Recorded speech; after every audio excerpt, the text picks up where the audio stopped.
Bienvenue, bienvenue à podcast du 3 shoot. Je m'appelle Derek Lefrenier et je suis Matt Fruity Booty Pepper. Matt, comment ça va? Uh, Parlez-vous anglais?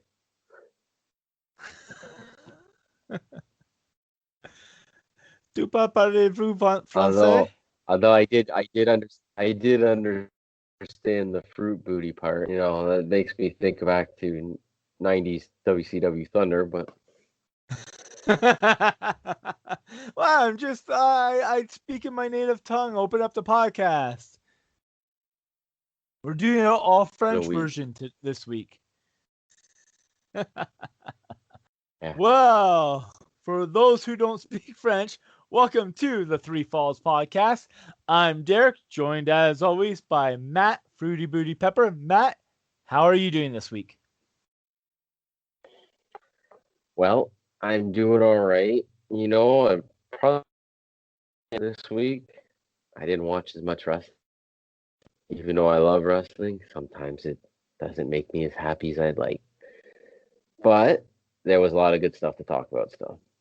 Well, you may not talk or watch much wrestling, but the one thing that you did watch, as did I, is or matches this week, which we go back to Vengeance 2001, Chris Jericho versus The Rock, and Chris Jericho versus Stone Cold Steve Austin. On the line, the first ever undisputed championship. But we'll get into that later. But for right now, we want to start the show, and by starting off, we are going to wish a special person a happy birthday.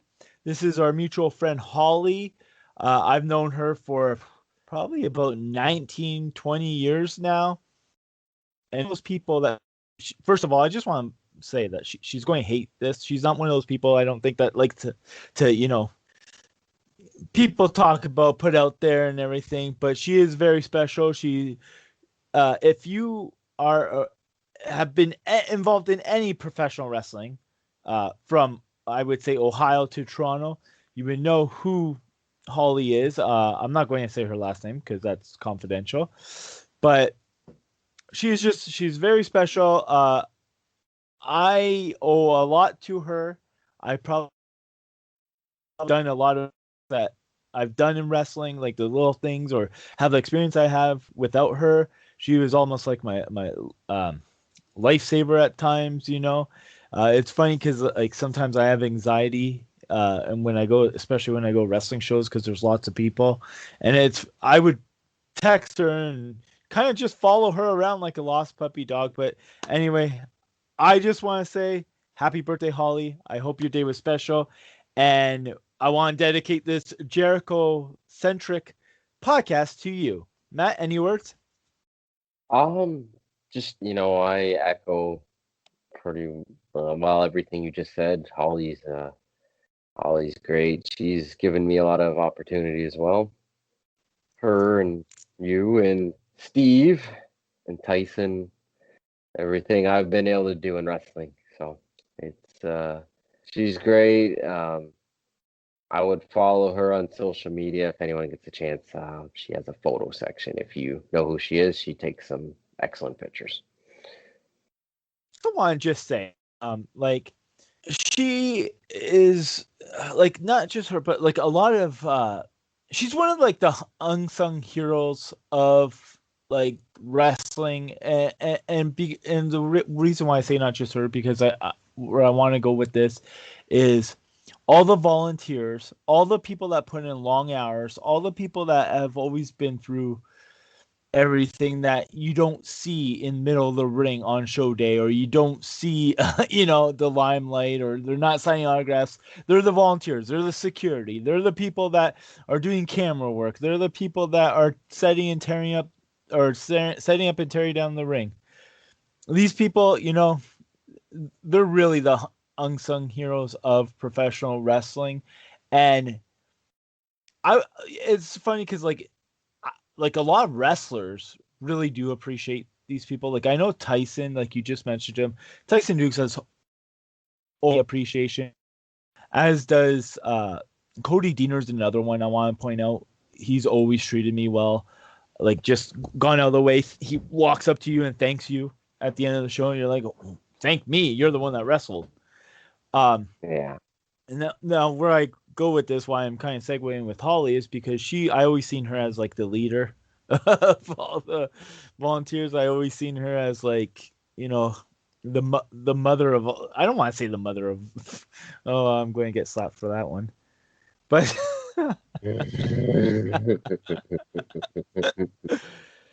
she looks out for everyone. She really Yes. does, and Yes, she does. she has everyone's interest like in her heart. And like I said, like she's such an awesome person. It's her birthday, if she were to go on podcast, we would have her on for sure.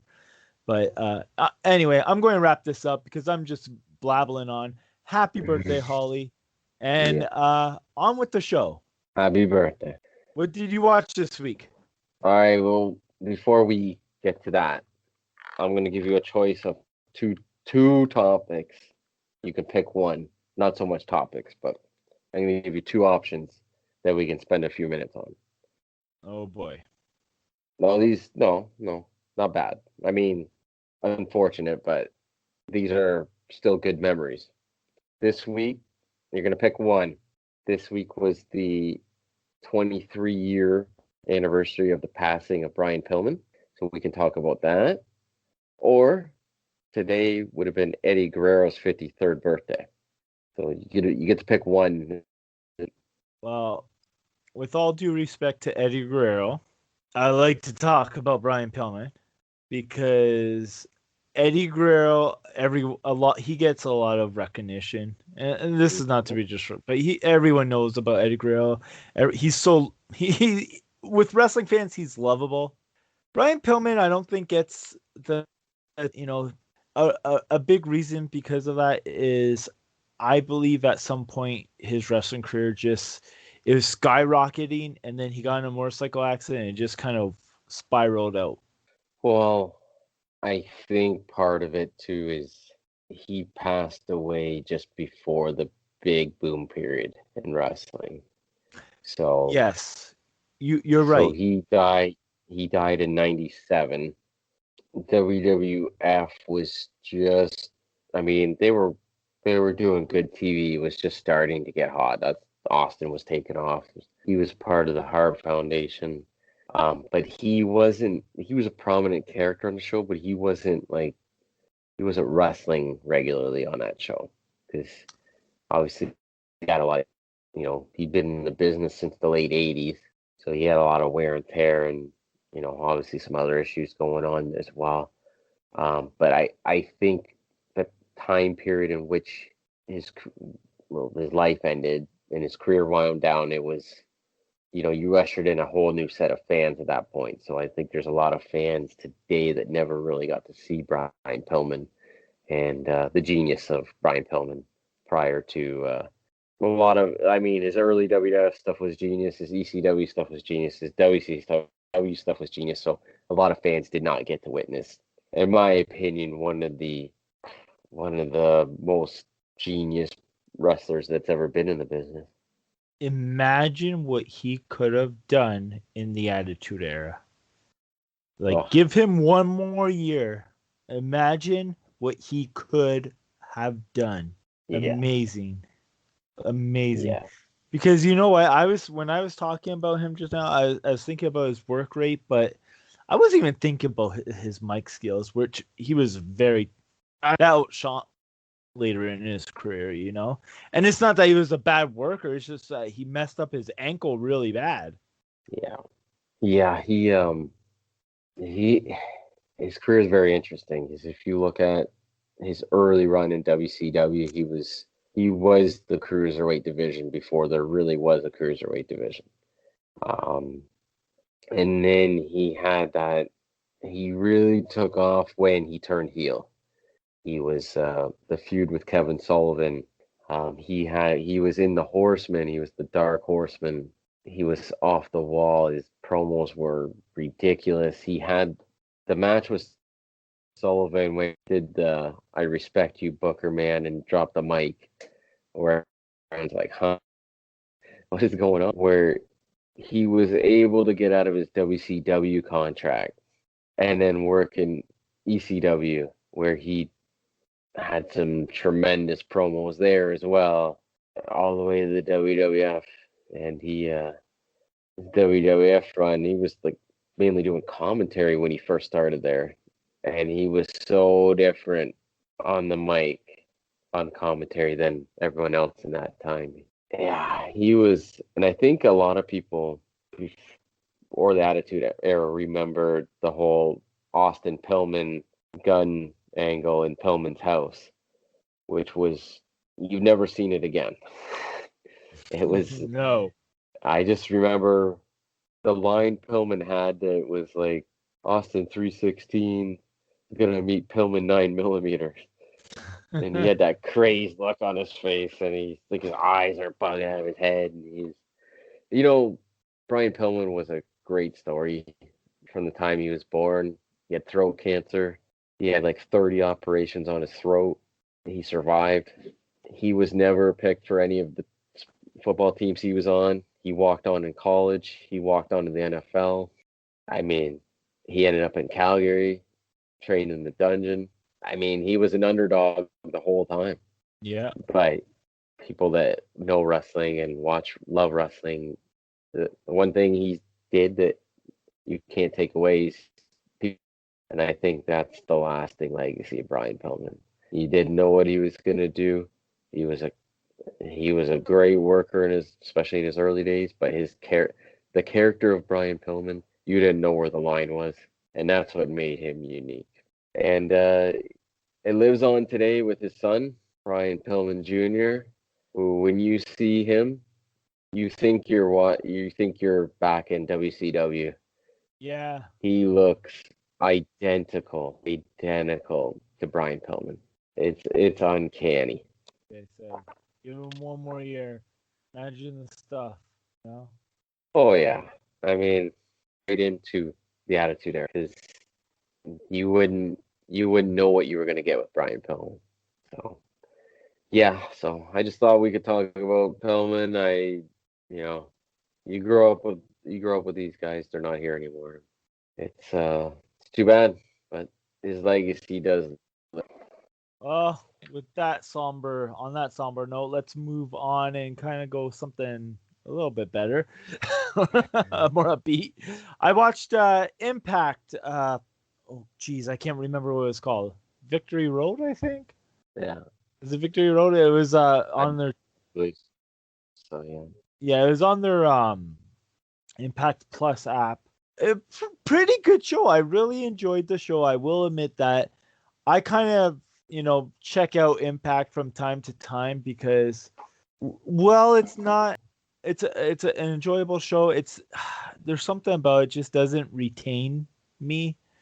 But I will say my highlight of the was there was a fatal four-way match, and it was, I believe it was Carl Anderson with Doc Gallows, Alex Shelley with Chris Sabin, Oh, like, and who was he? Josh Alexander with Ethan Page, and Ace Austin with Madman Fulton. So it was like a four-way with Austin, Alex Shelley, Josh Alexander, and whoever else, Carl Anderson. So it was a fail forward between them, and I just gotta say, like, to me, Josh Alexander stole the show, and I'm not just saying that because he's kind of a local guy. I don't even care about that. He was just, everything was crisp, everything was, he was fast, he was quick, he was aggressive. His work rate is just awesome. Like, it is right where, like, it reminded me of, like, a young one we do not speak of, if you, or mm, even Eddie Guerrero. Like, he was just, the aggressiveness, but without being too aggressive that you're sloppy, and just being yeah. there when like in every spot, just amazing. I can't put it over enough. It was just really a highlight for me. And I even tweeted, I was like, if you're not paying attention to Josh Alexander, then you should, something like that. And he retweeted it or favorited it or whatever. And but because he retweeted, I'll put him over on the podcast. So, but no, seriously, next time you're watching a match, pay attention, pay a little bit more attention to Josh Alexander. Keep your eyes peeled. If you have never seen his stuff, look it up. He's been solid for the last couple of years, and I look forward. I hope there's so much more I think for him. I would give him like a manager, and not Ethan Page. I like Ethan Page. I know you don't. I like Ethan Page. Wow. Like a manager that would be kind of like a coach, someone with like a whistle around their neck, but wearing like a 3-piece suit. Man, when was I hating on Ethan Page? I didn't think you liked him. I like him in the tag team. I thought he had Miz heat with you. No. I will say he's a tag team wrestler to me though. Have you seen Ethan Page recently? Like over the last like month or so? Oh, he's bulked up. Like he's jacked. Yeah. Like he got himself in excellent shape. Like excellent shape. It's a complete transformation.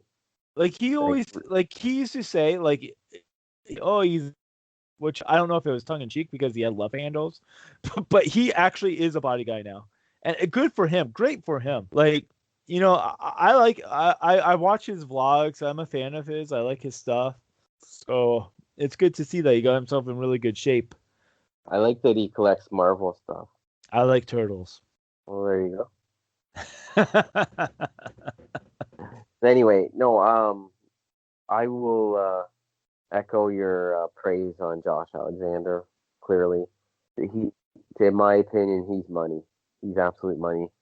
I would have to guess at some point he's going to be a highly sought after wrestler by other companies.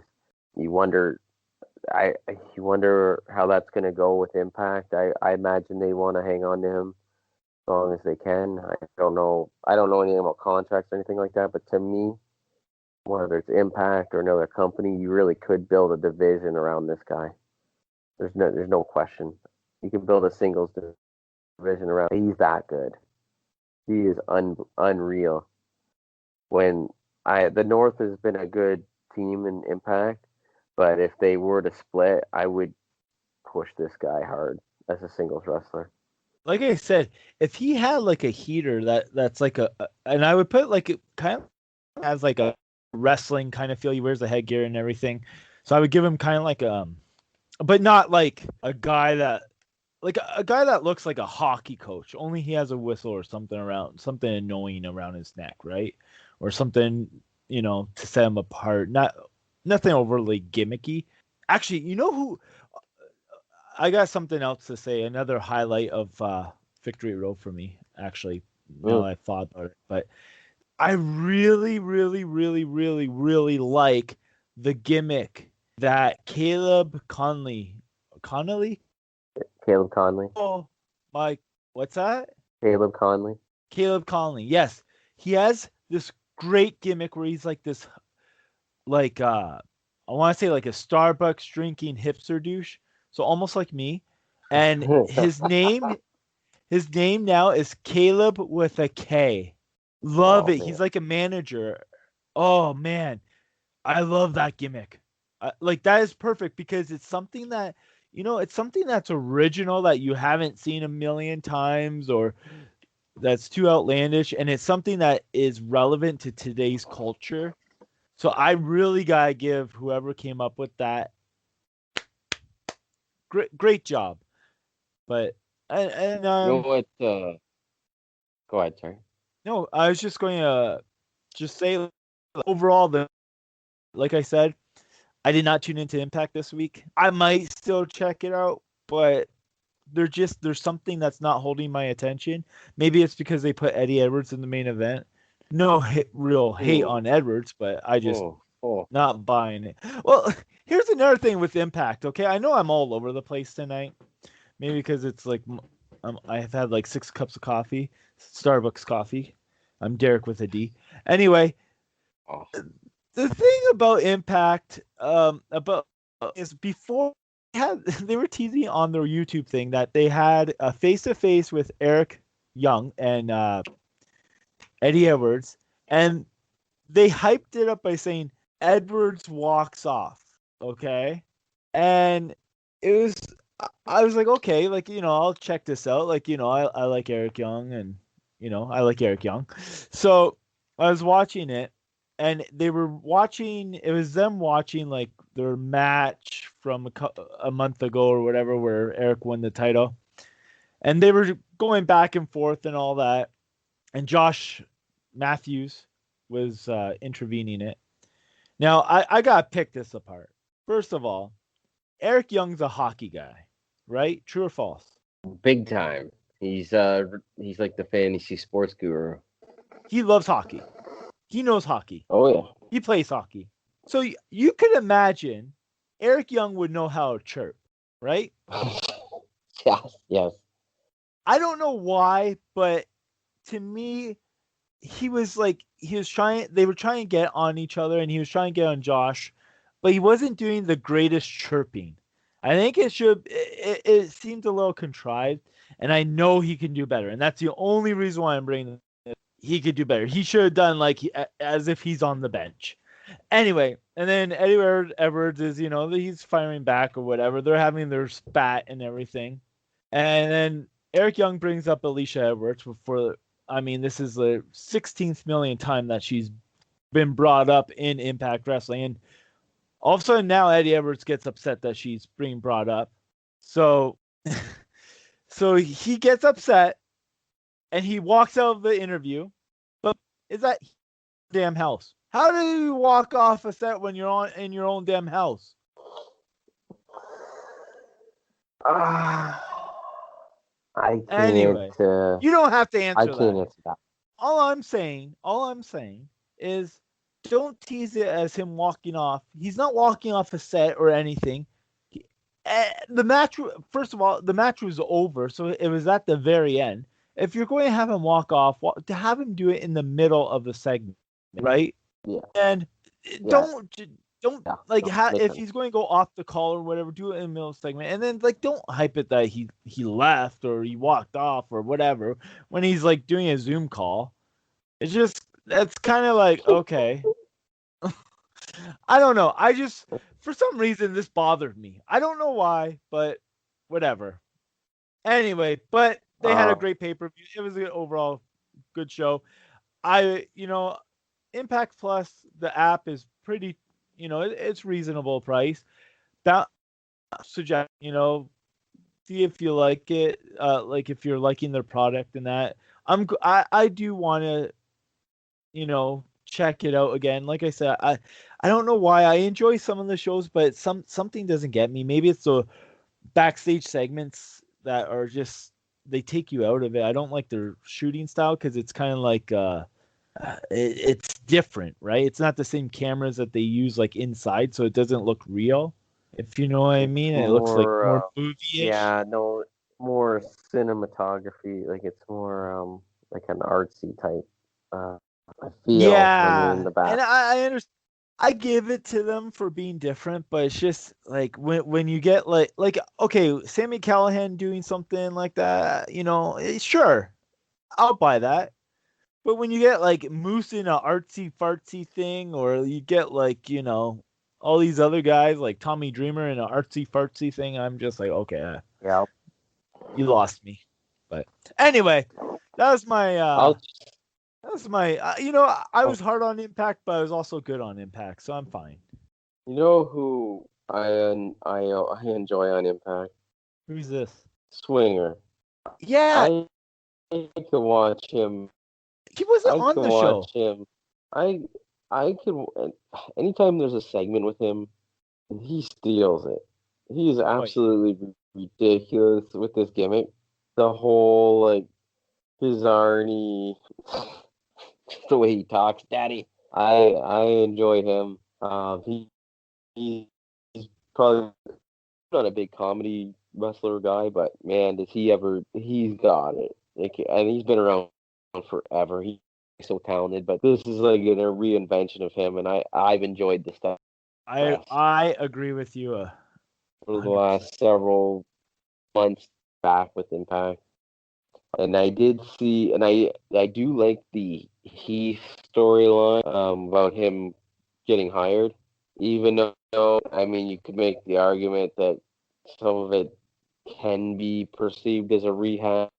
They they did have a pretty funny segment with him and Scott Demore in a contract negotiation. Gave Scott his own version of a contract, and he said his brother's a lawyer. He drew it up for him, and Scott told him there's too many zeros on this. You can't. You got to be kidding me. And basically, it was pretty good. Actually, that was a pretty good segment. And again, I'll say this in terms of comedy in wrestling, there's so much of it, but there's very few people that can actually pull it off. Um, WWE, AEW, all the companies do it with guys that and girls that aren't funny. But Heath is actually pretty good in these segments. So same thing with Swinger. Those are guys that actually are funny because if it's because bad comedy will always just be bad comedy. You can't make somebody funny that's not funny. Uh, but I would say segment out that was a pretty good piece that Impact put out this week. Did you watch NXT Takeover? I was gonna ask you the same thing. The answer is yes. Yes, I did. Yeah, I did as well. I don't really want to go match by match because I didn't think it was a No. great takeover. The main event was really good. I really enjoyed the main event, which was Finn Balor versus Kyle O'Reilly. Before we get to anything on the show, what did you think of the set? Oh yeah. Hey, How I wanted to Takeover talk looked? about that. Well, That so was it's good. I brought it up. yeah. Okay, so I don't want to just talk about the set. I want to talk about the whole Yeah. CW what was it? C Capital Wrestling CWC, what Capital Wrestling Center. Yes. Capital I love that. I love the callback to the old Capital. I Yeah. love that so much. I like that they're with WWE always the 80s and the 90s, the Attitude Era with their nostalgia, but they never go to like the 70s or the 60s, like earlier, right? So it Mm-hmm. was really nice to see them go back that far for nostalgia purposes. I enjoyed the just the fact that they named the arena. I like that, but I love the arena. I loved the Oh, chain link oh my fence, and I like that God. they still had the plexiglass. And when the the the people, the I don't know, the students or whatever, the what are they called? What do they call them? They don't call them students. What do they call them? Trainees. The Trainees, whatever. I like that when they would take the fence and they would shake it and it would make that noise off the plexiglass. And well, then I they even like, were they were they weren't all wrestlers. They oh yeah, I were know. There were some that they were, were actual they were fans or like family and friends of talent, especially selected people. So they had actual people that weren't signed on in the show, and they set it up where they're in pods, which was neat. And I did like I actually some people didn't like it, but I did like how they had like a Thunderdome fans. It yeah, gave a interesting ambiance to that. yeah, I like that too because I don't mind the Thunderdome fans because then you use the screen graphics and everything else, you know. Plus, even when a match is going on, it gives it that color, those faces, whatever. Like I don't mind that at all. I prefer it. Like I like that they had them in there with the live audience. Yes. And what I think has hurt the takeover shows in particular is the lack of fans. Yes. because NXT, NXT and AEW do have comparables, and one of the comparables is the audience. It's like a dedicated audience into the talent on those shows, so you really miss that when you don't have it. And you're right, the banging on the glass, the plexi with the chain, yeah, the whole look at one of the other complaints with NXT in the past was how it's lit is a little darker, and I don't mind a little bit of darkness, but this was lit a little bit better, so it had a really cool feel in this show. I the second I seen what it looked like, I loved it right off the bat.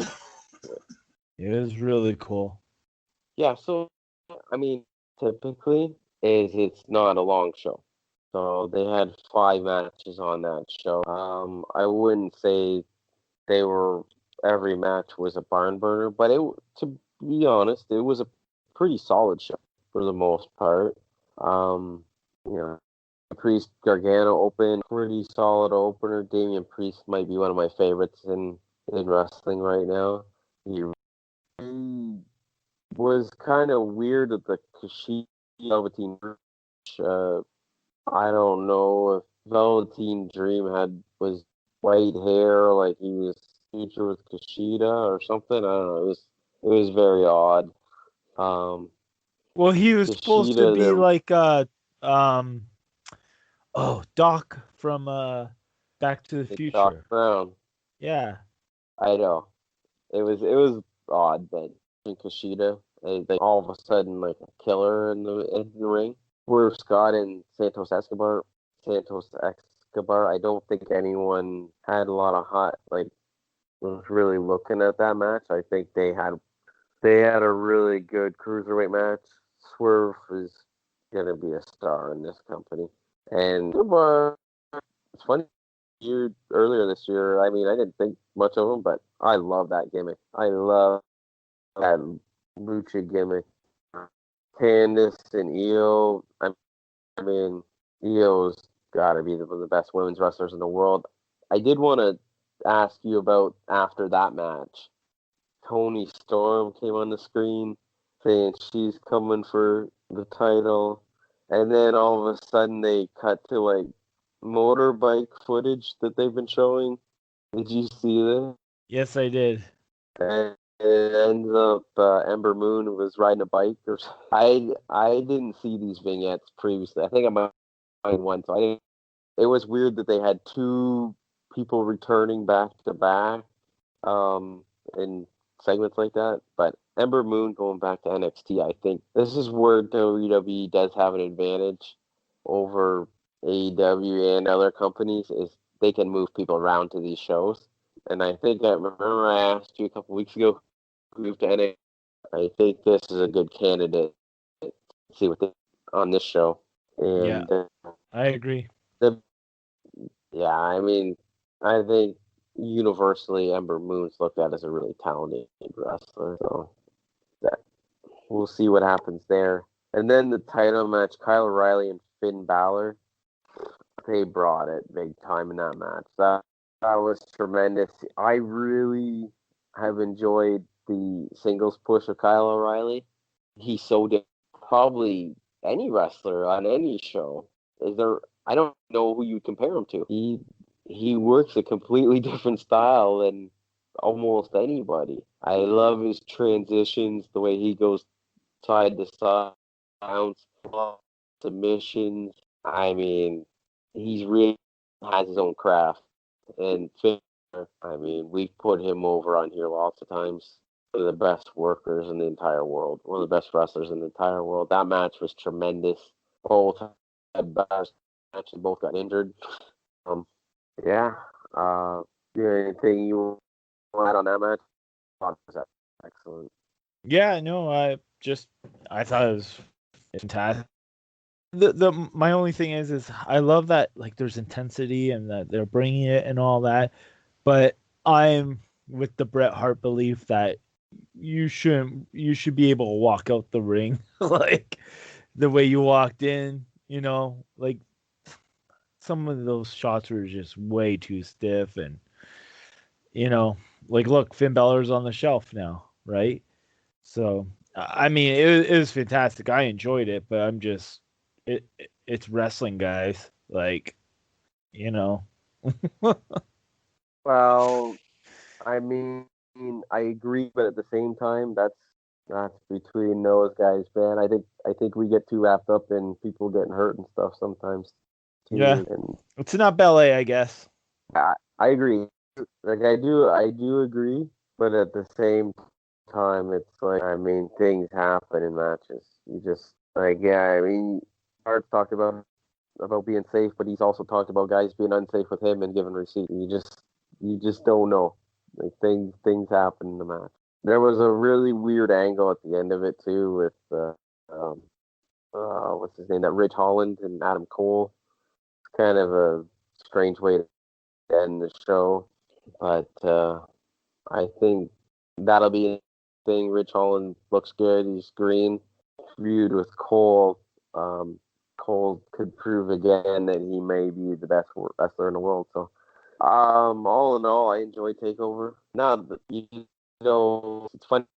Takeover saying it's not how many great takeovers have there been. So it's pretty hard to say that you know it. Takeover is hard to top from all the previous ones they've had. So we Yeah. could move on. Well, this is kind of I don't know have you watched SmackDown at all yet? I have not. I know they had the draft Yes. Can I spoil one thing for you? for the. Because I want to get your I thoughts think on I it.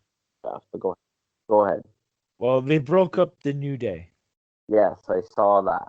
Yeah, Kofi Kingston and Xavier Woods are going to Raw, and Big E, I think, is staying on SmackDown. What are your thoughts on Right. that? I mean, there's two ways to look at it. And you're not really breaking up the New Day in a sense. You're just removing Big E from the equation to push him as a single, which I think you need to push Big E as a single. But my other train of thought would be the money would probably be between that could really elevate Big E to that next level. But then I don't know if you'd have to make him a heel or not, and I think they want to push him as a baby face. So, uh, I mean, it's tough, right? The New Day's been together for I can't remember a team that's been together that long. Yeah, So I mean, I don't, I couldn't imagine what they've sold in merch like the last years or however long they've been together. I like that they're pushing Biggie. Biggie to me is a superstar. He should be one of the pillars of this company. I just think there's money in a feud in the New Day, which the money would be in a New Day feud. So yes, it is odd that they broke them up. I agree though. Like Big E is the star. Like I agree with doing what they did, like breaking them up. It's time. They've been, like you said, they've been together forever and a day, and Big E is the star. They should start pushing him. He's just starting to get his go. And I mean, what else are you going to do with Kofi? He's done everything. Xavier Woods is a future star, but he's just not there yet. So I agree with it. Not the only on the draft. They broke up Heavy Machinery too, I believe. Oh, I oh bad for oh my gosh, because he is just going to drown. Who? Sorry. Tucker, Yeah, yeah, like Otis is the money in that. Like he's the guy. yeah. Tucker doesn't have the charisma No, that like Otis. then again, Otis by himself, I don't know. He kind of needs that straight guy with him. Well, my guess because he's going to Raw, right? They're Oh, probably for going to Mandy. continue the Mandy stuff. Yeah, Yeah. is what I would guess anyway. Um, I want to talk. I want to talk some retribution. Oh yeah, that's the big thing that happened this week. Oh man, you know what? We've talked about retribution and generally on the internet not be viewed favorably. Although, and I've told you that big fan of T-Bar on Twitter. Yeah. But he, this was awesome. This so Mustafa Ali was going against MVP, and then Retribution shows up, and then the Hurt Business if he'll fight. He says yes, slides out of the ring, and then orders Retribution to destroy the Hurt Business. Now, Ali looked awesome when he was in the ring stand, and then he did the hand sign. Oh, Yes. I loved it. I liked I it too popped because big time. a lot of people didn't understand that hand thing. Yeah. That was a big thing because he's always been the light, the guiding light, the light, whatever, right? So when he turns out the lights, that's everything that Retribution does. They always turn out the light. So it made perfect sense. I think Mustafa Ali is going to shine in this role. He's a great promo. Yeah. I think Yeah. I think like he can get a lot of heat. I'm looking forward to this. I think he's very talented. I've been a fan of his. It I was just waiting for him to get that break, you know. So what I'm looking forward to, I want to know what his promo is going to be like on Raw next week, Yeah, because if they really want to be, she's gonna come out and say, "I've been held down by the company. They've restricted me, not the other way around." And if he can do that with conviction, because there would be truth to that, because you look at what he is, he came out of nowhere. He was in the Cruiserweight Classic, and then when they promoted the Cruiserweights, they had no fanfare. They were on two. He was one of the early stars of that show. He was so good on that show, they moved him to SmackDown and didn't know what to do with him. yeah, And he's had a little bit to do with the Hurt Business, but he's a guy you look at that like a lot of people, and there's so much talent that it's gonna happen. He's a guy for, and he's great, and to me, he's proven it, and this is his chance. And I'm a big fan of him. I want to hear what he has to say, because yeah, that's the money right there. That will be the telling yeah. sign this He's retribution thing's gonna pop. now. Here's the thing. I don't think he should cut his promo in the ring. I think he should do it like he did back in the day. I don't know if you I know you remember because you're the one I think that first showed me the promos where he does it where he's like on his cell phone or something in the back or whatever. Have you ever seen were you the ones that showed me that? Well, the cell phone thing was, I think, wasn't that didn't a lot of guys do the promo, like the No, but selfie he did promo? this is he did this He on did his the own. one where, oh, Like okay. this was posted on like his Twitter or something way back when. I don't even think it was for like WWE. Like it was for what he does in WWE, but it wasn't like for them to show. It was just He fantastic. he did he had some vignettes at one point where he was in the street, and he was like the guiding light, like like the he was like for justice and things like that. So character, man, and his personality, like he's just I can't wait. Like I honestly, it's been a while since I've been that interested on something on Raw, so I got me on this one. All right, all right, all right. You can sit down now. Calm down. All right, let's move on to AEW and Dynamite. All So, right. this was a special Dynamite dedicated to 30 years of Chris Jericho. Um, Yeah. what did you think of all the promos or cameos that treated to throughout the Um, I mean, it was neat. Like you seen like Lance Storm and Don Callis and these guys. The only thing I would say on this, and I'm in agreement that Jericho should have, but maybe it's just me. But all the make him a likable guy instead of the heel he's playing on the show. Yeah. So that was one thing that stuck out to me. Like, I I mean, I would there's ways they could have done it, but yeah, I would have liked it if they got everyone to do the cameo and they kind of took like a shot at him like near the end, like kind of like a backhanded comment or something like that. Like, yeah. have Gene Simmons be like, "Oh yeah, happy 30 years, Jericho," and except for that one time that you said that, Fozzy was better than Kiss. But anyway, enjoy your day, buddy. You know? My tongue's longer than yours. What? You never heard the thing with Gene's tongue? No, no, no. Oh, I know. I've seen it. It's Kiss. Yes. Anyway, no, I agree. They should. I would think there should be a twist taking shots at him and things like that to make him look like and say he's dedicating a whole show to himself.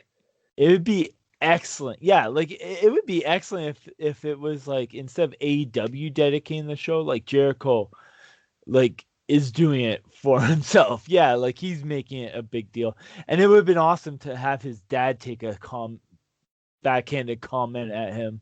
Yes. I would love it if like Yeah. one day his dad would get in the ring or something, and like this would have been perfect where his dad comes out and they're talking or something. Jericho's being whatever, and his dad's like, just game at. He's like, "You better watch it. I will whip you like I did when you were 10 or whatever." And Jericho gets in his Ted Lindsay, Chris Jericho, and take him down. The Do baby you face assassin you strikes again. remember remember what you remember what his dad cut that promo on him on way back in the day? Yeah, I mean, that was great. yeah. It'd be cool if we could do it again. Yeah, no, I just think that it was a little too much love for Jericho when he's supposed to be like the top heel on the show. That's my only thing I probably want to change on that. But I mean, I don't know. I don't know. I did you find it interesting that Tanahashi was on there? Yes and no, because like all these people that they had on there, it was basically the index in Jericho's cell phone. Um, so I could see that. You see, everyone's probably thinking, oh, like I said last week, New Japan president. There's a new one, and there's going to be a relationship with AEW and all that, but none of that's been confirmed or anything like that. And I don't think this had Wow. anything to do with like any sort of other working together or whatever. Maybe it helped, like maybe because Harold Mage is now gone, that it like was able to happen. But I don't think like we're going to see Tanahashi next week or anything like that. No, I think it was purposely done to get because you have him on there and then you have the New Japan logos in the background. They, that was purposely done. I'm not You think saying that they're so? working with them, but well, I'm not saying they're working with New Japan, but they could be working the internet to thinking that. I mean, they did have Don Callis on there. No one's talking about Impact AEW relationship. Yeah. And they had Lance Storm on there. No one's talking about Wrestling Observer Live either. And what did And, you think? Just let's stray off from um, Jericho for a second. Let's stray off from that for a second. I want to ask you about the actual Dynamite show. What did you think yeah, of the matches, especially the dog collar match between Cody and uh, Brody Lee? I'm gonna be honest with you. I had a really hard time getting into the show. That match was pretty rough, pretty vicious, but it again, I'm gonna say this, and people would disagree. Me, the street fight, it came off pretty cold going into it. Like they decided to match out of nowhere. Um, and it's not that the work wasn't good. It's I don't know. I I wasn't that into the match. It was nothing wrong with the work or anything like that. I don't know. I I I, I don't know. It was nasty. Obviously, there was juice and stuff in it.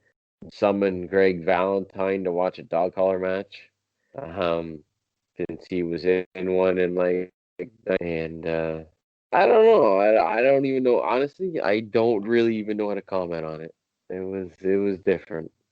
I thought it was good. I enjoyed it. I thought it was very vicious. I love the promo of Cody cut at the end. Very Dusty.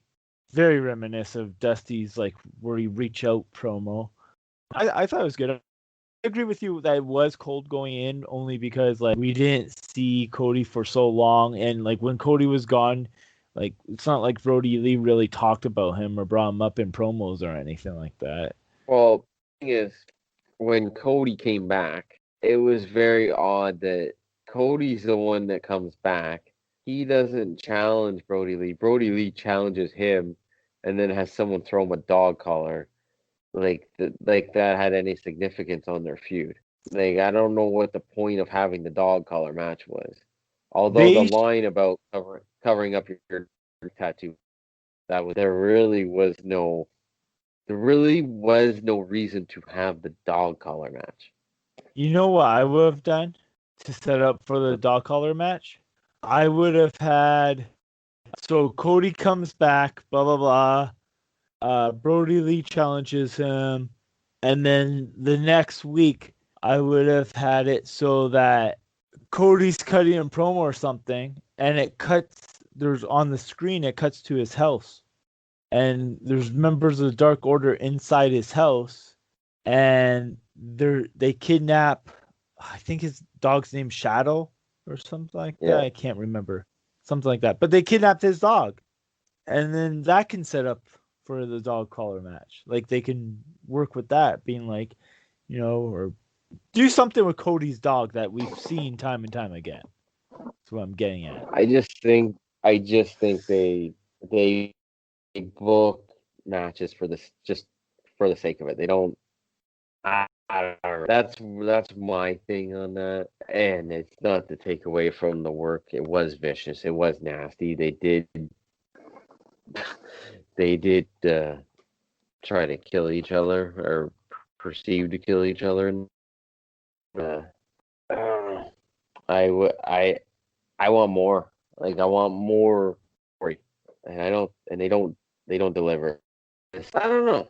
I don't know what they're gonna do next. So they that feud. I'm guessing. I'm pretty sure is done because of the respect shout on Twitter. So it seems kind of you laid out all of Cody's relatives, his friends, his wife, and then he just a month later and ends the feud. So I don't know. It's very odd, but All right. Well, I think Cody's a good person to hold because he can work with everybody. I think it's still a good choice for him to be the champion. It's still a good match. Just didn't keep my my in. well, let's quickly just talk about the main event, which was Chris Jericho and Jack Hager versus God, the Doctor Luther Dr. Luther and or Luther some guy that is trying to be like Serp, Hayabusa. Serpentico or There we go. So let's talk about that. I mean, the match Serpentico. Sorry, Serpenticle, thank Serpentico. you. The match was all right. It wasn't anything to write home about. It was like a basic match. I mean, isn't as the other ones. He was always more of a hardcore wrestler anyway.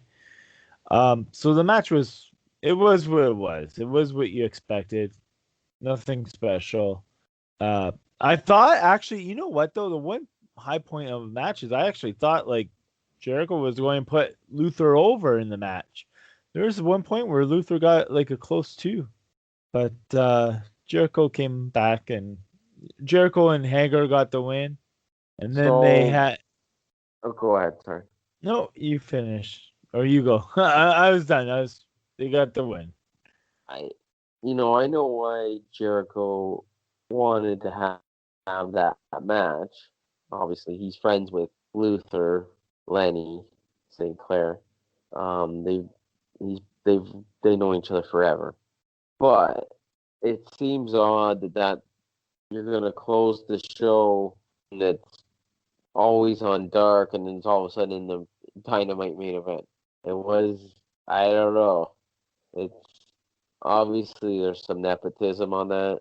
It's Jericho's friend. He wants to work a match with him. I get that. Like, you think about, you had that dog collar match on that show, and followed the dog collar match. Like, I don't I know. understood it though. I I know understood you why. don't have a gimmick match on the show. See, That's where I had the problem with the dog collar match placement was after the dog collar match, you had the women's match, which went through, I believe, 2 commercial breaks. I actually forgot about that. Yeah, To so be honest, that's where I had the problem with like dog. To me, yeah, the dog collar match should have been the last match you saw before that tag team match, because that tag team match was more of a special attraction, where the dog collar match was like a main event. yeah. Anyway, no, and I'm not. I don't want to make it sound like I'm bagging on Jericho. And again, I know why they did that. It's just, it was what it was. Um, yeah. What did So you think of the we end want. credits? Um, I loved it. It was like Saturday. It was supposed to be like Saturday Night Live, where all of them are celebrating at the end and the credits are going. I loved it. so by it's funny. It is funny, but if you were looking at it from a show perspective, how did Jericho get his own credits at the end of the show? Well, I think it was supposed. This is you were kind of supposed to break the fourth wall here. You know? Yeah, but this kind of goes back to what we were talking about earlier, where if Jericho is this unsavory heel, he could have made this all about himself, and he's the one that purposely did that. It's just something that could be explained. That's Yeah, all I'm saying. I understand that, and honestly, it probably would have been better if it was explained more like that and set up like that. But you know, Because Jericho, if you think about it, I mean, 30 years in wrestling, he's clearly financially well off, right? You could easily done something that Jericho's paid for this time on the show. yeah. That's all. It's just I know it's supposed to be funny and stuff, and it was kind of funny seeing his name like 100 times at the end. That's all I'm saying on that, and it was funny, so it fits him. But I more want to know your thoughts on the MJF stuff. Uh, I I like that. I see where they're going with it. They're kind of teasing whether I think next week he's going to join the inner circle, but eventually I think it's going to lead into a feud with him and Jericho. You know what I would like to see, to be honest with you, is I wouldn't mind seeing MJF take over the inner circle, kick Jericho out. Yeah. Well, I would like to I see don't that see as your baby face. I don't see you turning MJF into a babyface, so it would make more sense. Yeah. So he could turn the inner circle, or at least turn Santana and Ortiz against Jericho, because Sammy Guevara would side with Jericho, right? And then you kind of have both of them go at it. Can you even throw So someone else in there? so what's the just in case I have forgotten or missed it? What is the reason for them having this fake tiff like they where Well, they're knocking each other? basically, basically they're both the egomaniac. They're both egomaniacs. That's what it boils down to, and they're on one Why? show, but there can only be one. Yeah, I get that. Like they're The both. only thing, That's yeah, yeah. I was gonna say the only thing I remember is that scene with Tony where they showed up at the same time. Yeah, And those the seeds, right? The seeds being planted for what we're yeah, seeing right because now. I buried that. I thought that was terrible. So that I don't know. Like I like MJF. Jericho I could do without a lot of the comedy shtick, but um I don't know. I'll be curious to see what they do. I like the idea of MJF kicking him at the end. All right. So with all this Jericho talk, we might as well get into the main event of our show. Sounds good? Let's do it. All right. So let's go back to December 9th, 2000. Vengeance. So I just want to start off by saying why this match was picked. I picked this match. It was my pick that week. And it was to coincide with Jericho's 30 years of wrestling, the AEW, what we just reviewed. That's why we picked this. I picked this exact match or these matches because it was the first time that he kind of he won his first really big championship world title. So let's go. What was going on in the world at that time? Are you ready for this? Oh yeah. December 2nd. Enron files for Chapter 11 bankruptcy. Mm-hmm. December 6th, and this made me feel kind of bad. I feel like my Canadian card should be taken away because I never knew this. But the province of Newfoundland is renamed Newfoundland and Labrador. I got my good buddy Chris Walsh right now, yabba dabba doing me. Next, on December 12th, Winona Ryder is arrested for shoplifting charges. Shoplifting. Remember that? That was big Yes, I news. do. Yeah, considering she's rich. And that was only days after Shoplifting. the pay-per-view.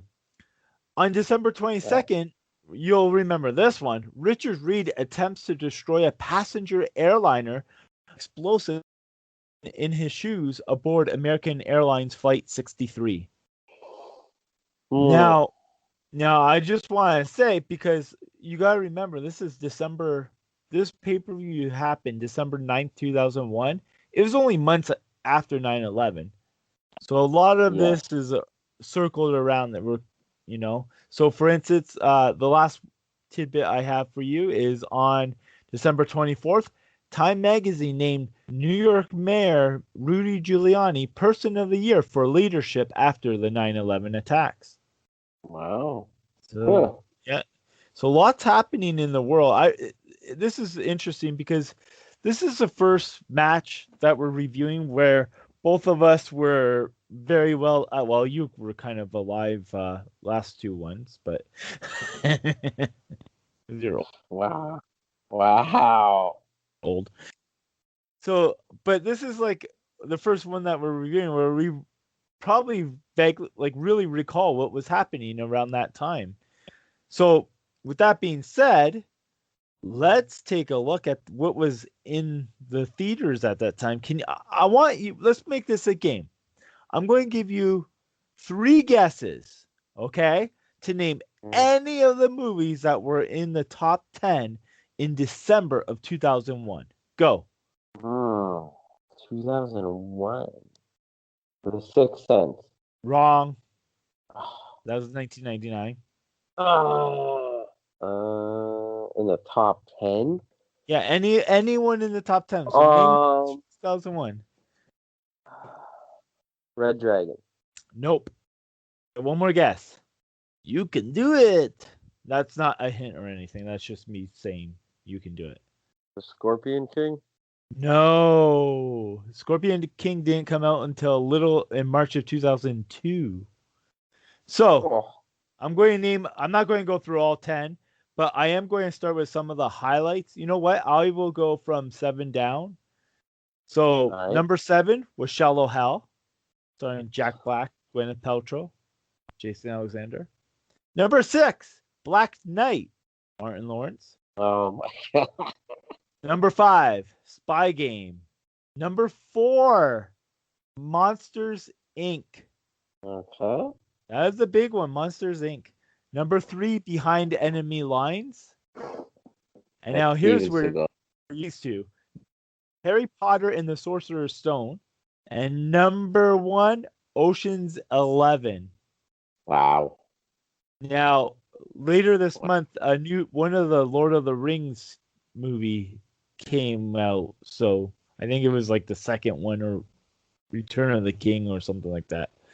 You know what? I've never watched any of those. Lord of the Rings. Fun fact, I have all three of them on DVD, yet I've never watched any of them.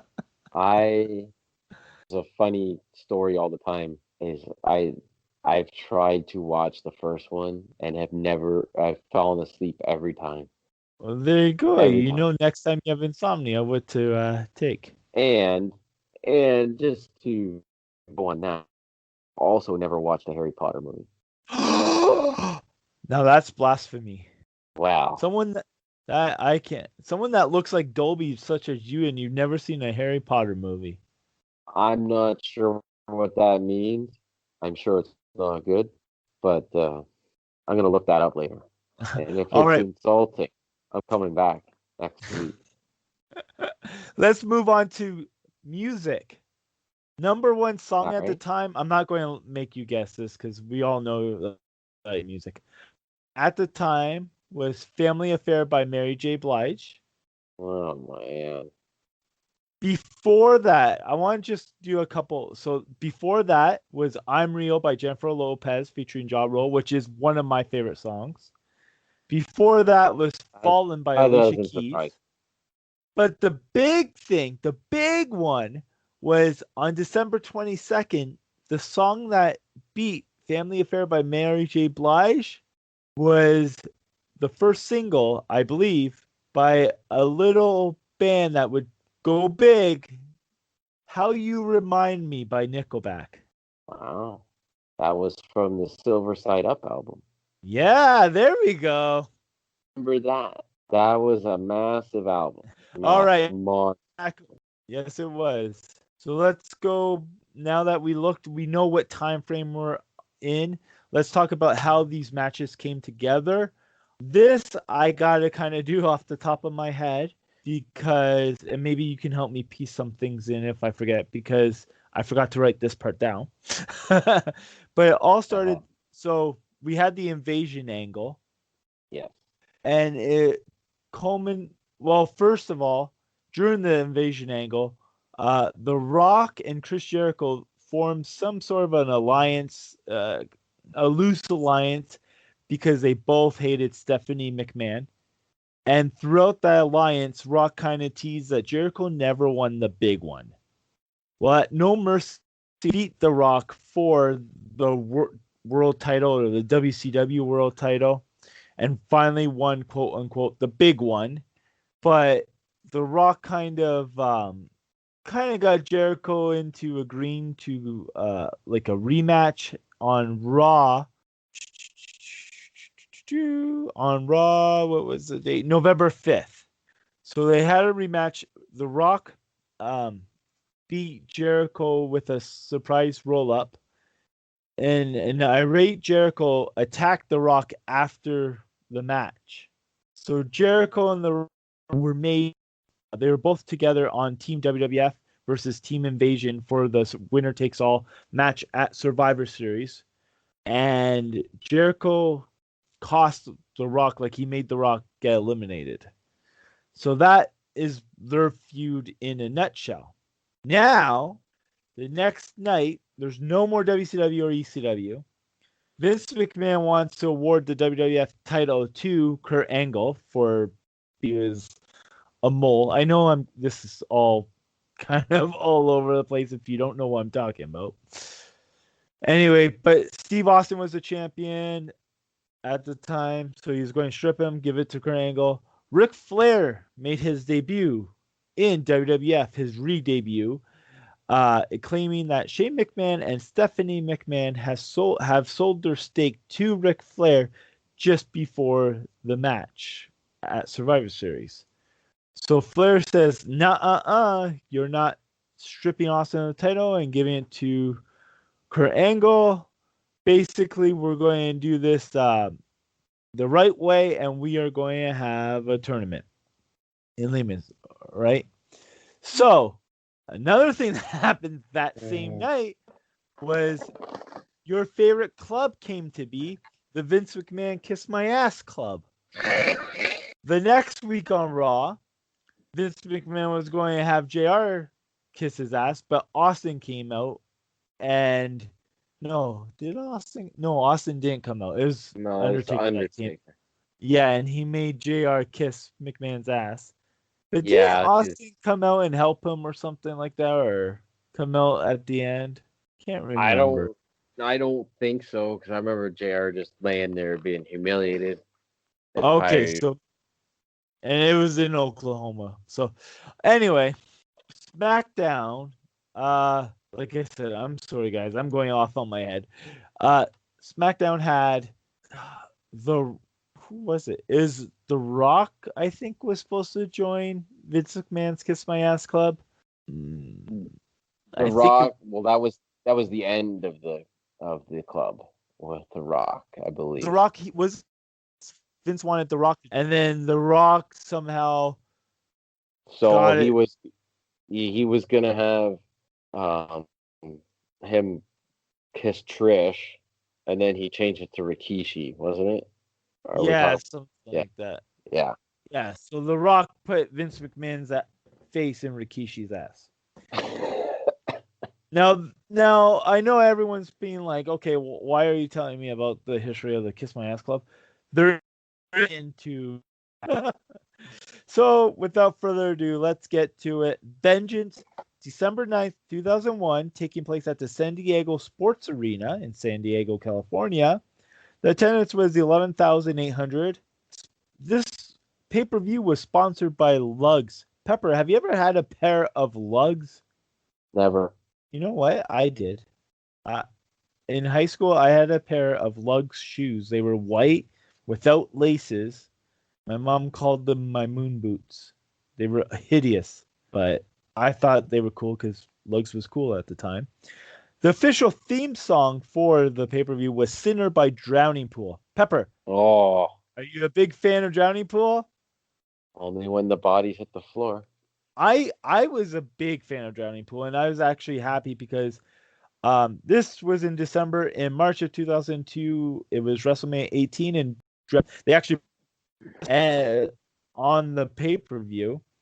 And I was a huge fan of Drowning Pool at this time. I mean, Bodies was their number one hit. It was very popular. It was sad because in August of 2002, their lead singer Dave Williams passed away, and the Yeah, band tried to continue on, but they just couldn't get to where they were at in the summer of 2001. So yeah, let's get on to our match. First of all, we have The Rock versus Chris Jericho for the world title. So it begins with a collar and elbow tie up. You get a headlock by Rock, typical shoot to ropes, tackle, arm drags by Rock, followed by an armbar. Jericho did some kip ups, which was impressive because, like, I mean, that's the one thing about Jericho. I just want to say he's very versatile. Like, he's always whipping out new moves in repertoire. I was pretty when I saw him do a kip. It's been a long time since I've seen Jericho do a kip. Um, um, just but I was watching the match. I did notice with Jericho, he was in really good shape here, like body oh yeah, wise. He looked tremendous. Um, I forgot about because one thing I know you mentioned how versatile Jericho is. Jericho has been one of the, I would say, biggest proponents in the business of changing the look up. How yes. his look is different all the time. So in this era, he's got like his ponytail's red, so like the bottom of his hair is like dipped in like red dye, and it's just a it's a different look. And this And was when like he would come out and he would have the pants that were like check. yeah, he always had cool different gear. Like I said, the look he always changed it. He always changed that up. Like and you think in the last 30 years, I could probably think about 10 different looks Jericho's had, just off Oh the top of yeah, my head.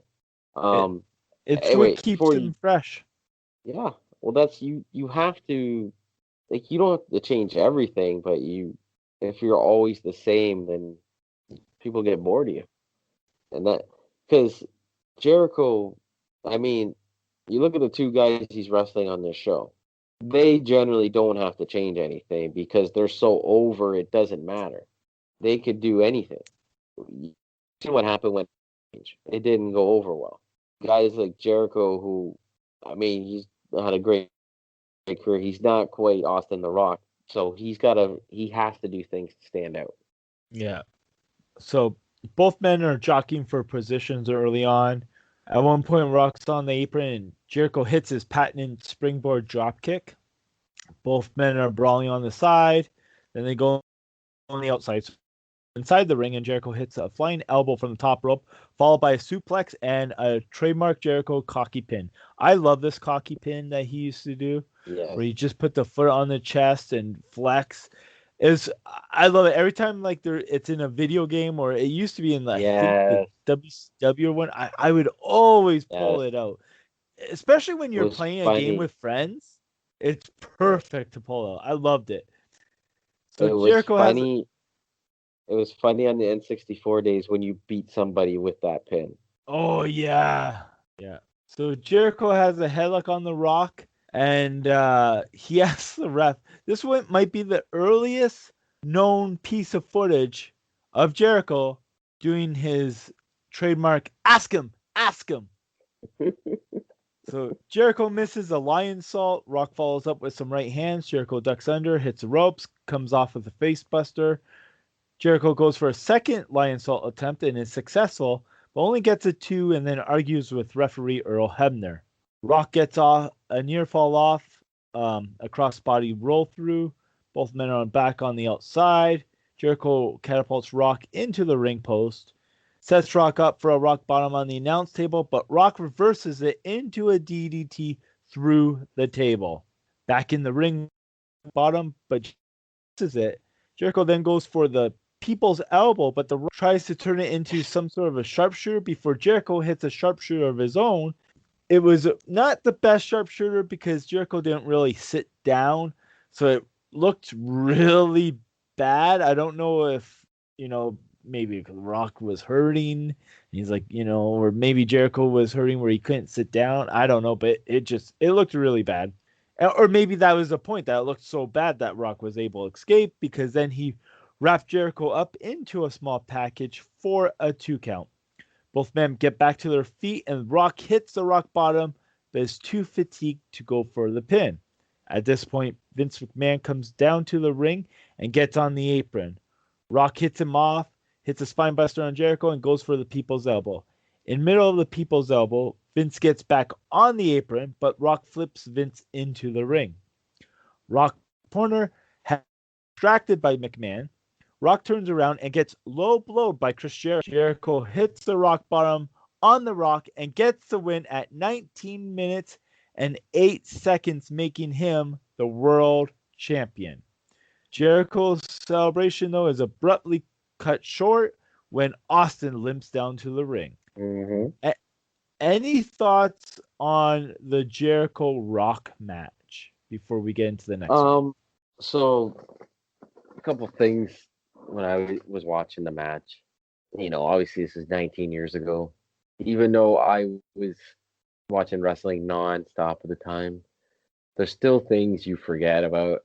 Not that I ever didn't think The Rock was insanely over, but when you watch him come out in the beginning of that match, it's like that's your star. He's a mega star. And Yeah. Jericho comes out, and it's like this guy's just this guy's the biggest cocky moron ever. If you're a basic fan, anyway, The Rock. The other thing I wanted to mention on him, he gets like not so much now, but I can remember people were all there. A lot of fans, smart fans, would always comment that his work was not that great in the ring, but I thought he was excellent in this match. Um, See, I thought like he could get because moving sometimes his Samoan drop would be sloppy or his belly to belly, but it worked for him, and I never thought that he wasn't a good worker. yeah, I did. Like Yeah, he like it was sloppy, but it was like intentionally sloppy because he was just moving so fast. yes, and probably to his credit, Jericho is a better in-ring worker, and he can help. elevate The Rock in that respect in this match too. True. Uh, The Rock. The other thing I was going to mention, again, it's 2001, so he's only 5 years in the business, 5, 6 years. Man, I'm watching him run around the ring, like attack the ropes. Athletically, he was great too. Like he was money. He was absolute money. Yeah. And if you really think about it, this is still in that era where wrestlers protected their characters, moves, gimmicks. He put Jericho over with his finishing move, Yeah. which was tremendous because that's like the ultimate sign of disrespect from a wrestling perspective. Somebody uses your move against you and beats you. So I mean, this match was really well done. Great heel in the match. He bumped like crazy. A lot of good transitions. Even simple stuff like headlocks and arm drags was just solid. Everything was solid in that match. Yeah. I I agree. could It I was a could very have exciting match too. I could have I mean you could make the argument that it was a little convoluted at the end of it. In those days Vince was so involved in main event matches. So I mean you could make the argument that that's kind of a could have done without some of that, but it worked for me. I think I it was thought it very was well done. great. I thought it was great because everything was well planned out. Like I mean, when we get into the next match, we'll see more of that. But I just it was 19 minutes, but it did not feel like 19 minutes. So let's get to the next match: Stone Cold Steve Austin versus Chris Jericho for the WWF title, and to become the first ever unified world champion. Was it not unified? What was the term? Undisputed world champion. Undisputed. Sorry, it's getting late. So Austin lips down the ring during Jericho's celebration. The match quickly begins with Austin coming in hot.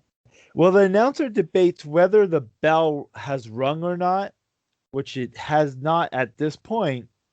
Kurt Angle comes into the ring. Now, we didn't really mention, but Kurt Angle and Stone Cold Steve Austin had a match earlier that night with Austin winning.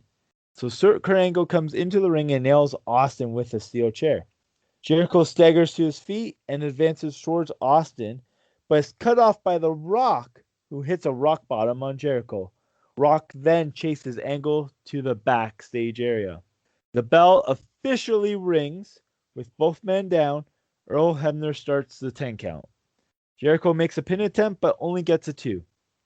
Jericho gets the upper hand, pounding Austin in the corner. Austin hits a spear, bangs Jericho's head into a turnbuckle, and attempts a stunner, but Jericho retreats to the outside. While on the outside, Austin pummels Jericho, then explore. Jericho comes back with an offense on Austin. Both men are on the Spanish announce table. Jericho teases a suplex from the table to the floor, but Austin reverses it, sticks up his middle fingers, signaling for a stunner. But Jericho catches Austin's kick and attempts a walls of Jericho on the announce table. He can't quite turn Austin over, though, and is flung to the floor. Austin hits a suplex on the exposed concrete floor, then sends Jericho back into the ring. Jericho sidesteps Austin, and Austin rams his shoulder into the ring post. Jericho starts to work over the arms, but Austin comes back with a clothesline. Austin then goes for a pin attempt, but only gets 2. Jericho kicks out, but quickly grabs Austin's arm into an armbar. Jericho uses the ropes for leverage, and Hebner catches him and kicks his legs off the ropes. What did you think of that spot? Say that part again. I'm just watching some of this back right now. Yeah. Jericho uses the ropes for leverage. He has Austin in an armbar. Hebner catches him and kicks his legs off the ropes. Oh Jericho's yeah, legs. okay, yeah. I knew you would have Oh, I knew you would have an opinion on this part. that was it. Earl Hebner always did that. Yeah. This is his spot. His one Yeah, of it his was his favorites. spot. Um, I don't know why he didn't kick like Shawn Michaels out of the sharpshooter, but that's another story. ooh, man, we'd be here all night. Um, that I don't know. I didn't.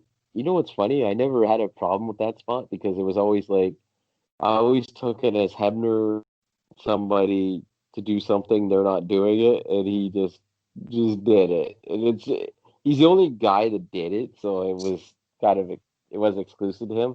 That being said, the referee technically should never be putting their hands on the competitor. So it's Yeah. I don't know. I was so used to him doing it that I never really I don't know. It's one of those things. It's just it's a Hebner thing. So okay, so first of all, I do agree with you. I don't really have a problem with it as long as it's exclusive to Earl Hebner. But unlike you, I've seen other referees do it, and I do have a problem with other referees doing it Yeah. because, like you said, they should never, like Earl Hebner should never do it. But at the same time, at this point, he was the head official, and it was his spot, and I really don't like it when other referees do it. I think it's almost lazy in a way. I know it gets that Yeah. pop, but I don't even think it gets the pop that it used to. But anyway, we'll move on. I think I just end that part. I think if a ref is gonna kind of clap back to a wrestler, like a heel or something, the heel should be like starting that. Like, Yeah. you know what I mean? Because there's been like the shove spot with refs, like something like that. Even at that point, you should be disqualifying them. But anyway, let's move on. All right. So we have a little back and forth until Jericho gets Austin into the walls of Jericho, but Austin makes it to the ropes. Austin then sends Jericho into the ropes and fires. Jericho fires back with a forearm, but Austin ducks, and Jericho hits our good old pal Earl Hebner. Jericho then hits with Hebner down. Jericho hits a low blow on Austin, and then gives Austin the Stone Cold Stunner.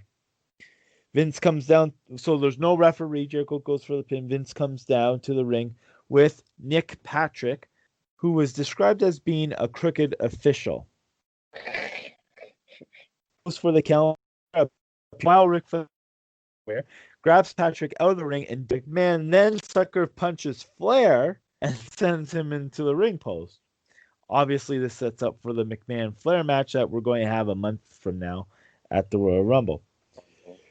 Back in the ring, Austin low blows Jericho, and then Austin attacks Vince McMahon. Austin hits a Lou Thesz press on Jericho, but then Jericho goes for an attack from the second rope, but Austin catches him and puts Jericho in a walls of Jericho. So everyone's using each other's own finishing move here. Yeah. Jericho is tapping out, but there's no referee. At this point, Booker T, who is unemployed in storyline at this point because he got fired because he was a member of the Alliance, hits the ring and hits Austin in the back of the head with the championship belt. Vince throws Hebner back into Austin at 31 seconds to become the first ever undisputed world champion. Matt, your thoughts on Austin versus Jericho? Well, this showed that how versatile Jericho was because he he just had back to back matches with the two biggest stars in the business that are different workers. I like there's a spot in that match I really liked. I really liked that spot where Austin did the sunset or gave a back body drop to Jericho and Jericho held onto his leg and rolled him through into the walls. That was Yes. awesome. That was awesome. Oh, this is 2001. So, Austin's kind of winding down, like going to be winding down to this time, but you wouldn't really think that watching this match.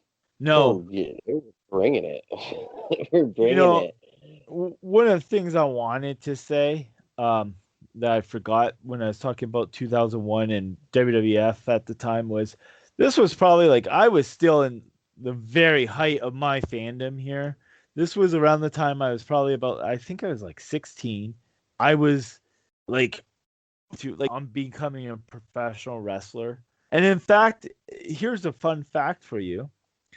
December of 2001, I actually helped out at my first ever wrestling show. Believe it Wow. or not. Yeah. It was the first ever Ontario Championship Wrestling show. um, Oh, I went there as a fan by myself, watched the show, and at the end, I asked if I could help tear down. And like I think it was his, I think his name was Neil. He's like, ah, sure, whatever, kid. And I remember like there's other kids helping out, and I managed to get in the ring. And I took a bump. And that was the first bump I ever took, and I was like on cloud nine. So anyway, I helped out, took down the show, and I was like, oh yeah, I'm going to help this company, whatever. And then I'm on Flame Wrestling. I do wrestling, oh man. which is where I first met Holly, Oh wow. which brings everything around. But yeah, at this point though, I loved, unlike a lot of other people, I really enjoyed the invasion angle because I didn't look at it like other people did, where they were like, "Where's Sting? Where's Kevin Nash? Where's Diamond or Scott Hall? Where's Hulk Hogan?" I looked at it like, "Wow, look at all these like wrestlers that were these new guys that are coming into the WWF, and we're going to see like these matches that we'd never seen before. We're going to have like ECW. We're going to Yeah. see Lance Storm. RVD was there. Tommy Dreamer. I was so excited because there was so much things that we got the Hurricane out of it. I was really like all in on this. And I really think this was a lot. This was one of about the turning point, maybe just before this, where work rate went up. Where we actually saw better matches in WWF. Yeah, they had a big influx of talent, right? So that locker room at that time was probably I mean, you could argue that that was the best collection of talent the company's ever had. You know what? There was one thing that I did not also I wanted to do is I wanted to take a look. Let's kind of go back. I wanted to take a look at some of the other matches, like not review them or anything, but I just want to because I like to do this, let everyone else know what was on the card at the time. So some of the matches were Albert Hottie versus Christian and Test. Edge was a WWF Intercontinental Champion, and he had a match against William Regal. Dudley Boys, who were the tag team champion, took on Big Show and Kane. Undertaker versus Rob Van Dam in a hardcore match. We had Trish Stratus versus Jacqueline for the women's championship. And we also had Jeff Hardy versus Matt Hardy with Lita as a referee. Yes. Now, there's a reason why I want to bring this match up, because this match, I remember watching this pay per view and watching the Hardy versus Hardy match, and I had high expectations because I was a pretty big Hardy Boys fan at the time, and I was like, Yeah. oh wow, like imagine what these guys are going to do, and it flopped. Ooh, I yeah. think it was. I don't know if it was just my opinion, but I thought it was terrible, terrible. And it actually brought me down for the remaining. Even though I was a Hiko fan and I really wanted him to win the undisputed title, I was still kind of like it brought me down going into that. Yeah, it was I they dropped that feud pretty quick too. Yeah, yeah, yeah. I mean, they were back tag teaming not long after this, but yeah. So Chris Jericho undisputed title. I think it was good. It was their attempt at creating a new star. Jericho was hot at the time. And Hmm. that is my review for this week. I So, I any gotta final tell thoughts? you, I gotta tell you, I can remember exactly where I was watching this show. Oh, yeah? What is your account? I could, okay, so my friend and I, we were, my friend from high school, we would watch wrestling every day on lunch break. We'd go to his place. We'd watch Raw recorded. We'd watch almost every even and before. I remember we were watching. like a couple years before, watching WCW Thunder and all that, like everything. We'd watch it all week. Well, this time he had a new girlfriend, so we weren't going out to watch as much wrestling anymore. No, no, that's You know how how it that, works. yeah, you know how that works. So anyway, we used to go watch pay-per-view all the time. There used to be a local bar that we were allowed to, the kids in town were allowed to go to watch pay-per-view. So at this point, they didn't do that anymore, and I suggested that we drive to Windsor to go to Famous Players to watch it. So for those that aren't in Canada, Famous Players, Cineplex would play WWF pay-per-views. I believe they still have been up to the last couple of years, but you could Which is go and pay. ridiculous because the price to go there and watch it is like $20 and the network's, 12 or whatever. Yeah, yeah. So it doesn't make sense now, but hey, because it's like going to the movies. You just buy your ticket, go in, watch the pay-per-view. So in order to go to this show, his girlfriend came. So our guy wrestling time had his girlfriend. So he's trying to play it somewhat cool, not being this huge wrestling dork. But I'm in the car talking about, oh man, Jericho, like going on and on all the way there. We go to the show, and when you're at the movies and you get the combo and you have the large popcorn and large pop, I got the extra large pop. Well, during the Rock Jericho match, I had to go to the bathroom to the point I could not wait. So I rushed out. I came I came back as fast as I could. I got in. I'm trying to watch the match as I'm going up the aisle and not bumping into people. And as I sat down, Jericho beat The Rock.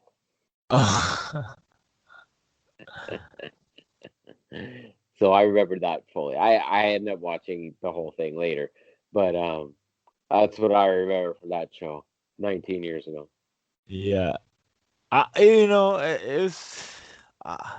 It's funny because when I turned it on to go watch it, I was just like, wow. Like, it's just like there's something about that time period. Like, it's not just nostalgia. It's when you're watching it, like you Yeah, get excited, yeah, And it's not a nostalgia thing. It really is. It's just the crowd was hot. Everyone had signs. Everything's too clean now in wrestling. I'm under that impression. Everything's too clean. Everything has to look nice and crisp. Everything has to be pretty. I really miss kind of like a little bit of the grittiness of it. I think that's why I like the new NXT setup with the cage. Hopefully they keep it. I don't think they will. Anyway, so Jericho winning the Undisputed title. That's my pick this week. Your pick. Are we going to watch? Um. So next week we will review the main event from Wrestle War '89, Ric Flair and Ricky Steamboat. Oh, nice. I'm just This writing is it down right now. so this is the third match in the Flair Steamboat trilogy. All right. You know what? I think I'm going to let you call that match next week, All right, Mr. I'll Note do it. Taker. I'm going to let you do that because there's going to be a lot of back and forth in that match. I already know it. Well, so this one the longer match, but the second match was really long, so I didn't pick that one. But I think this match I think was the best of the three, so that's why Yeah. I picked it. And I don't know if you want to do this, but the 2 weeks following, we're getting closer to Halloween. So, do you want to do some Halloween themes on our next two picks? Oh, so are we going to do this already? Because I already have my next pick. Okay, well, you go with that. Oh, because it is Halloween themed. Okay, good, perfect. That's So, all I need to know. all right, okay, because I have my pick next for next. So I there just we thought I go. would throw that out there as we're getting we're getting close to the unofficial holiday. Yeah, I'm already there. I have it picked out. I'm ready to go. Hey, and it better not be anything in Memphis with mummies or anything. Halloween Havoc 95. Anyway, with that all being said, next week we are going to be watching Wrestle War 89, Ric Flair versus Ricky Steamboat. I am Derek. Matt, you're Fruity Booty. Everyone, follow us on all of social media. Matt tweets. He does a great job of it. I'm not really on social media, so won't hear too much from me unless you're Josh Alexander and I praise you. Good night, everyone. Have a good week.